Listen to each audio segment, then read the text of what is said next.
नमस्कार, मी यामिनी महामुणकर. हितगुज मध्ये तुम्हा सर्वांचं स्वागत. आज आपण हितगुज मध्ये बाल मानसशास्त्र या विषयावर चर्चा करणार आहोत. प्रेक्षको, लहान मूल म्हणजे मातीचा गोळा असतो. त्याला जसा आकार देऊ तसं ते घडत जातं. त्यांच्यावर चांगले संस्कार, चांगल्या सवयी आपण लावतो. मात्र मुलांच्या मानसिकतेकडे काही वेळा दुर्लक्ष होण्याची वेळ देखील तितकीच असते. अनेकदा ही शक्यता देखील नाकारता येत नाही आणि मुलांच्या मनावर काही ना काही गोष्टींचं सतत दडपण येण्याची देखील शक्यता असते. आणि वेळीच हे दडपण दूर केलं नाही तर भविष्यात त्यांना मानसिक ताणतणावाला सामोरं जावं लागेल. त्यामुळे त्यांची मानसिकता कशी ओळखायची, त्यांची मानसिक आणि शारीरिक काळजी कशी घ्यायची, हे आज आपण जाणून घेणार आहोत.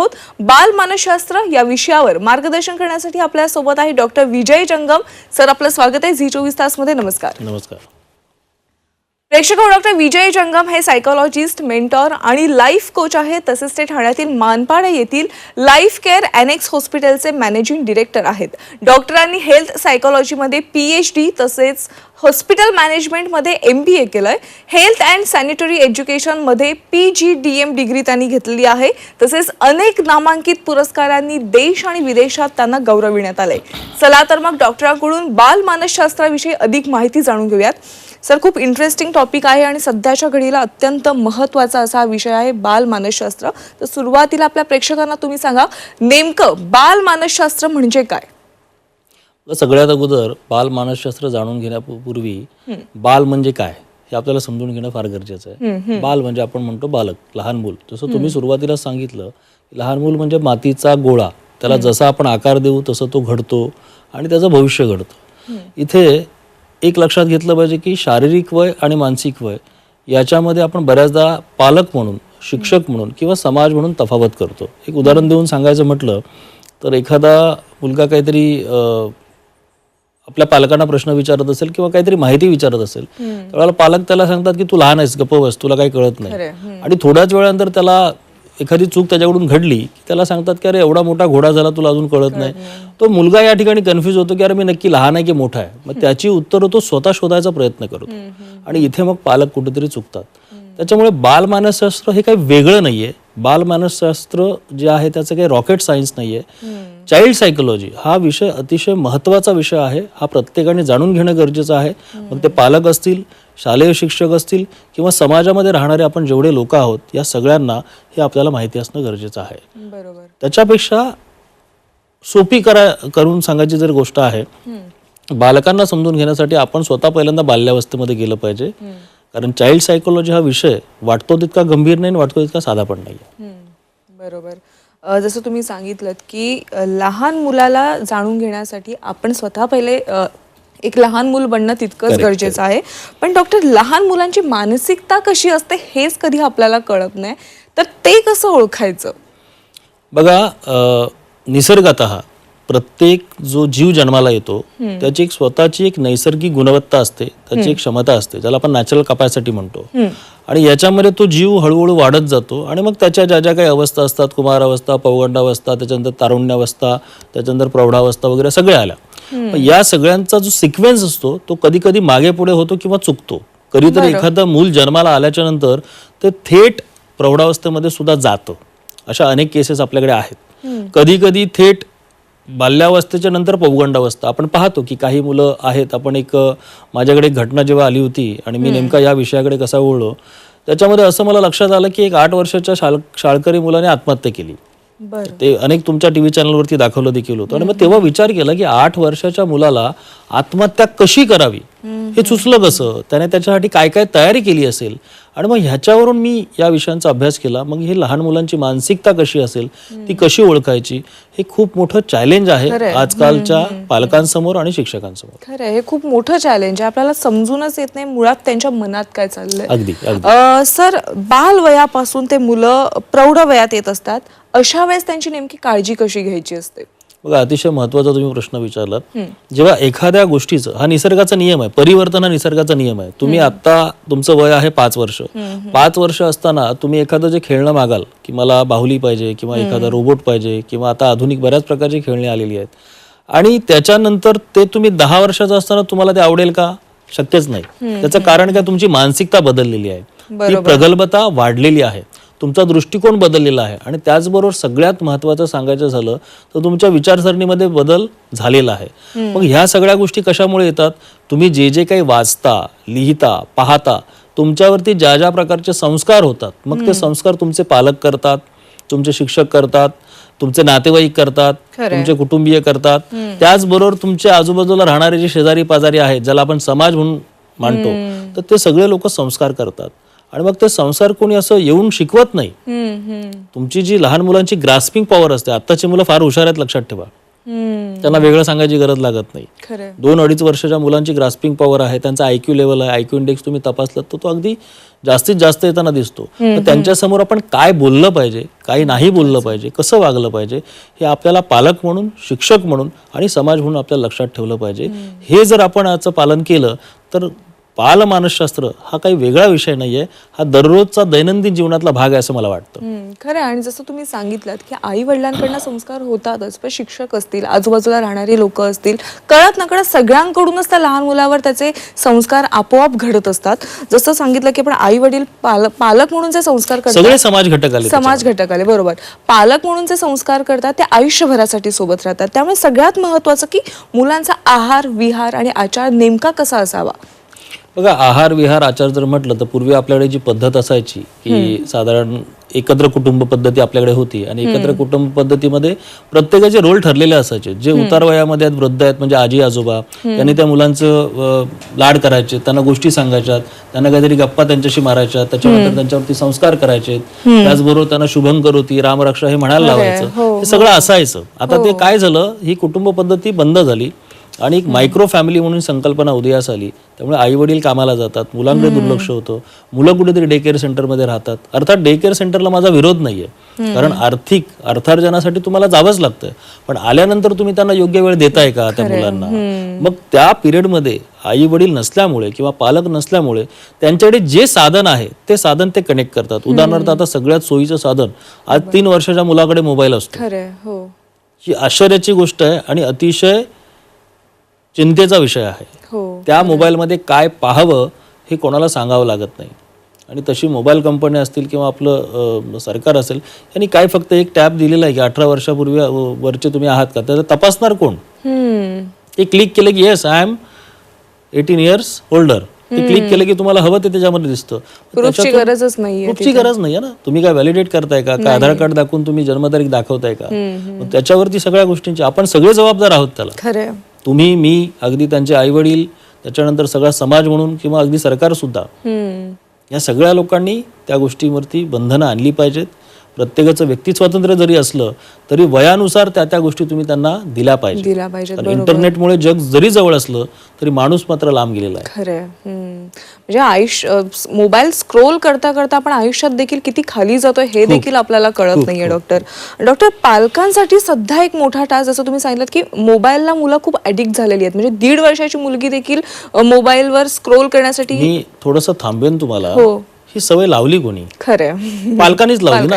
जेवत नाही मोबाईल बघ, जेवत नाही मोबाईल बघ, मूल रडायला लागलं मोबाईल बघ, एखादं गाणं लावून दे, एखादं युट्यूब तर अगदी मुलांच्या आवडीचे, त्यांना सगळे त्यांच्या मधली नावं पाठ आहेत.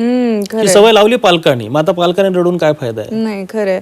पण त्यामुळेच आता त्यांना अनेक हे भोगावे लागतात. त्यांच्यासाठी तर टास्क झालाय की मुलांकडनं अभ्यास करवून घेणं, जो होत नाहीये, तर तो कसा मग करवून घ्यायचा पालकांनी? आपल्याकडे मुळात शिक्षण पद्धती आहे ना, तर तो थोडासा वेगळा विषय होऊ शकतो. शिक्षण पद्धती जी आहे, शिक्षण पद्धतीवर मी टीका करतो अशातला भाग नाही, पण ज्या पद्धतीची शिक्षण पद्धती आपण घोकमपट्टी करून घेतोय. खरंय. आपण त्यांना कुठेतरी एक फ्रेम मध्ये मशीन तयार केलेलं आहे त्यांचं, की त्यांनी एवढा वेळ त्याच्यामध्ये वेळ दिला पाहिजे, एवढा अभ्यास केला पाहिजे, अमुक केलं पाहिजे, तमुक केलं पाहिजे.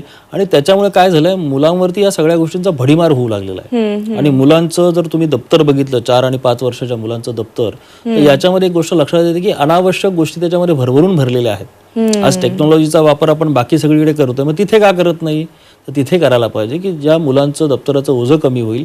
आणि पालकांची जी अपेक्षा आहे मुलांकडून दिवसेंदिवस वाढत चालली आहे. माझ्या मुलाने टॉप रँकिंग मध्ये आलं पाहिजे, पण नुसतं सर्टिफिकेट वरती नंबर येणं म्हणजे तुमचा मुलगा हुशार आहे, त्याची सत्सद विवेक बुद्धी जागृत आहे असं बिलकुल नाही. हाताची पाची बोट बिलकुल नाही. तुम्ही 10वी 12वी किंवा जे तुम्ही बोर्ड किंवा अगदी काय काय म्हणतात हे सगळं, त्याच्यामध्ये टॉपला येणारी मुलं नंतर कुठे दिसतात? परत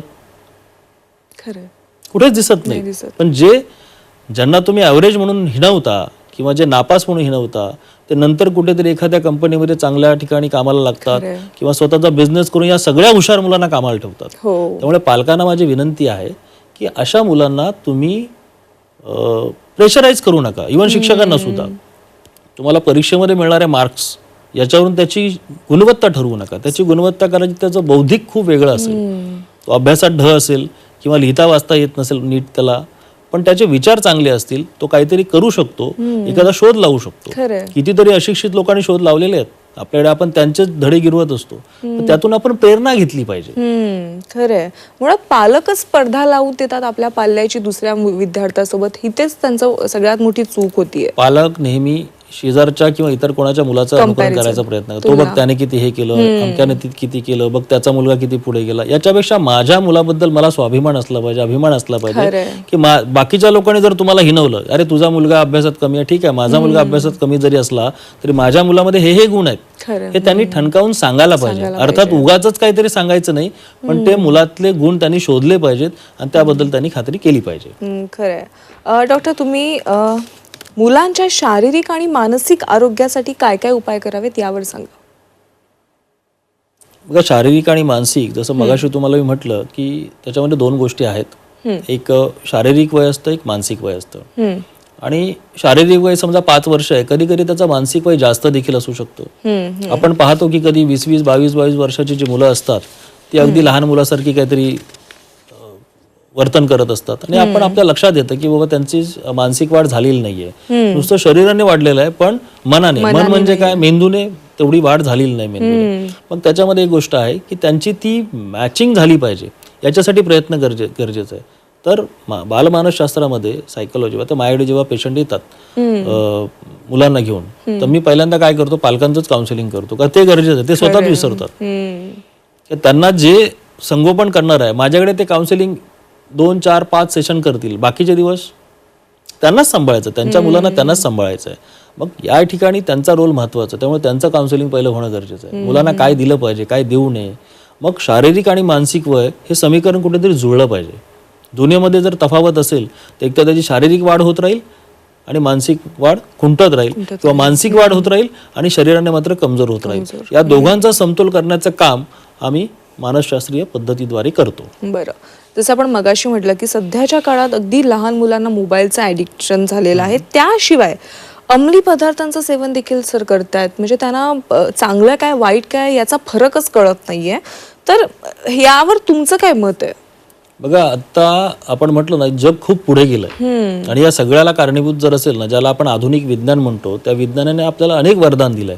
जग खूप जवळ आलंय, पण माणूस मगाशी म्हटल्याप्रमाणे तो लांब जात चाललेला आहे. आणि याच्यामध्ये काय झालंय, मुलांकडे होणारं दुर्लक्ष, त्याच्यामुळे मोबाईलचं इतकं इझी वापर झालेला आहे मुलांमध्ये, त्याच्यामुळे त्याच्यातून कुठल्या गोष्टी कशा मिळवाव्यात किंवा त्याचा वापर कसा करावा हे आता मुलांना चटकन कळायला लागलेलं आहे. आणि म्हणून व्यसनांचे देखील प्रकार वाढलेले आहेत. काही काही लहान लहान मुलं, अगदी 7वी 8वीची मुलं पार्ट्या करताना दिसून येतात.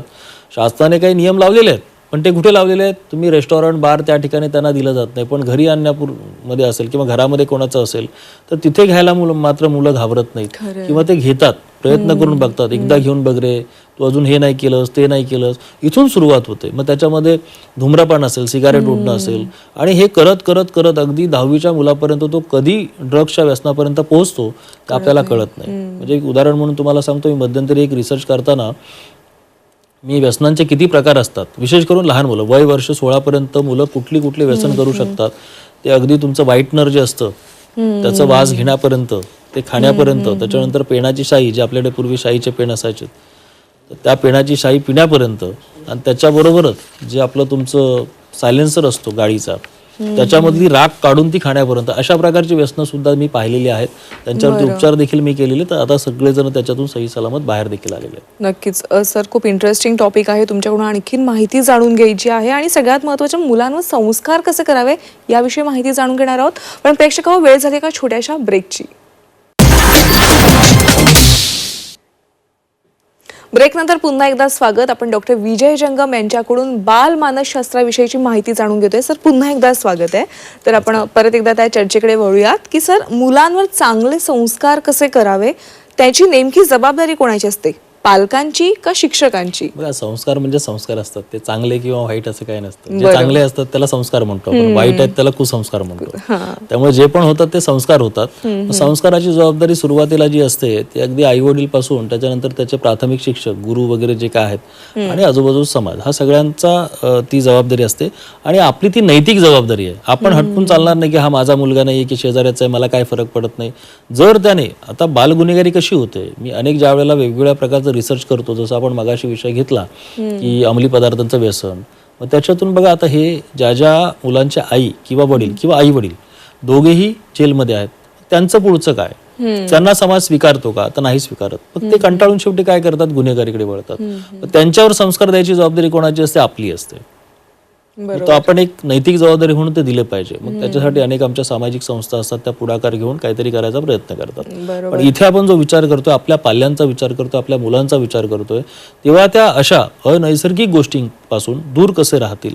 त्याच्यानंतर त्याचबरोबर जी काही कुसंगती आहे, कुसंगती याचा अर्थ काय की 4 वाईट मुलं आहेत त्यांच्यावर माझा मुलगा जाता कामा नये. मग आपण काय करतो? त्याला फक्त त्या ठिकाणी बंदिस्त करायचा प्रयत्न करतो. मग त्या 4 वाईट जी मुलं आहेत त्यांचं मतपरिवर्तन करायची जबाबदारी कोणाची? आपण फक्त आपल्या मुलाला बाजूला घेतलं. आणि होतंय कसं, आता मी एक गंमत पण तुम्हाला सांगतो, बऱ्याच वेळेला ना आपण आपल्या मुलांना अपंग बनवतो, हँडिकॅप्ड. हे करू नको, ते करू नको, असं करू नको, त्याला अगदी बाबू बाबू बाबू बनवून ठेवतो. आणि नंतर मग आपणच म्हणतो की अरे या मुलाची मानसिक वाढ झालेली नाही, शारीरिक वाढ झालेली नाही. कशी होणार? कारण तुम्ही त्याला वावच दिला नाही. तुम्ही तुमच्या मुलांना तुमच्या नजरे देखरेखीखाली ठेवा. त्यांना जाणवलं नाही पाहिजे की तुम्ही वॉच करताय म्हणून, आणि त्यांना सोडा ना मोकळं. खरं, त्यांना पूर्ण आकाश आसमान मोकळं करून द्या. त्यांना जे काय करायचंय, पडायचंय, रडायचंय, काय करायचंय करू दे. गरज लागेल तेव्हा तुम्ही तिथे पुढे जा.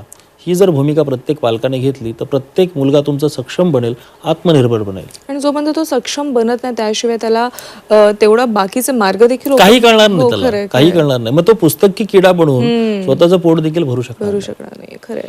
सर, एक वेगळा प्रश्न आहे की कोविड नंतर आपण बघतोय की आरोग्य शक्ती खूप घटत चालली आहे, तर लहान मुलांच्या देखील शरीरावर अनेक परिणाम बघायला मिळत आहेत. कोविडच्या नंतर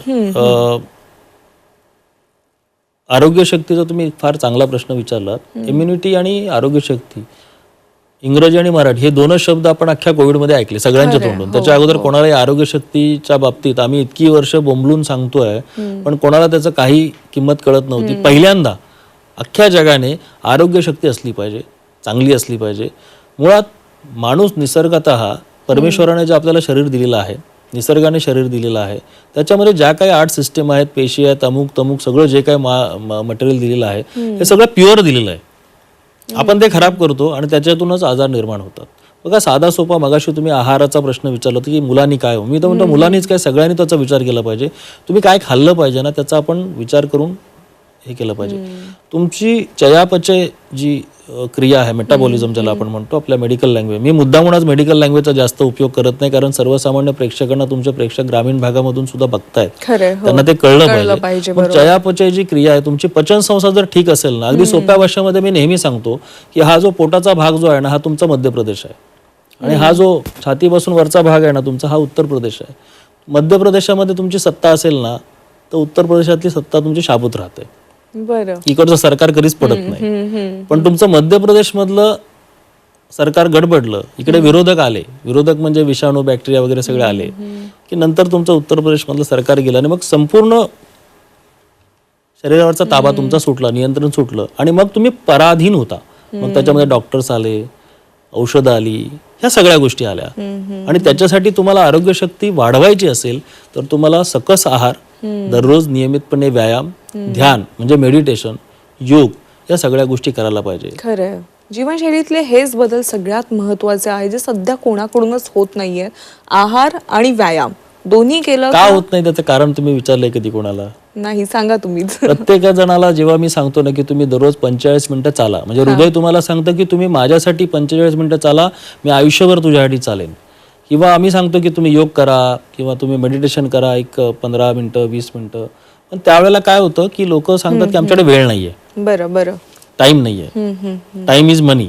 त्यामुळे पैसा कमवण्याच्या नादात आपण ते विसरतो. पण तुम्ही जर समजा वेळ नसेल, मी मान्य करतो, मी स्वतः माझ्याकडेही वेळ नसतो, ज्या वेळेला वेळ नाही आपण म्हणतो ना, तेव्हा तुम्ही दररोजच्या दैनंदिन जीवनामधली 15 मिनिटं स्वतःसाठी काढू शकता. खरं, रिझर्व ठेवा आणि त्याच्यामध्ये या सगळ्या गोष्टी करा. बरोबर. सर, तुम्ही आज हितगुजमध्ये आलात आणि प्रेक्षकांना बाल मानसशास्त्राविषयी योग्य मार्गदर्शन केलं, त्याबद्दल आपले मनापासून आभार. धन्यवाद. धन्यवाद. हितगुजमध्ये वेळ झाली आज इथेच थांबण्याची. ताज्या घडामोडींसाठी तुम्ही पाहत राहा झी 24 तास.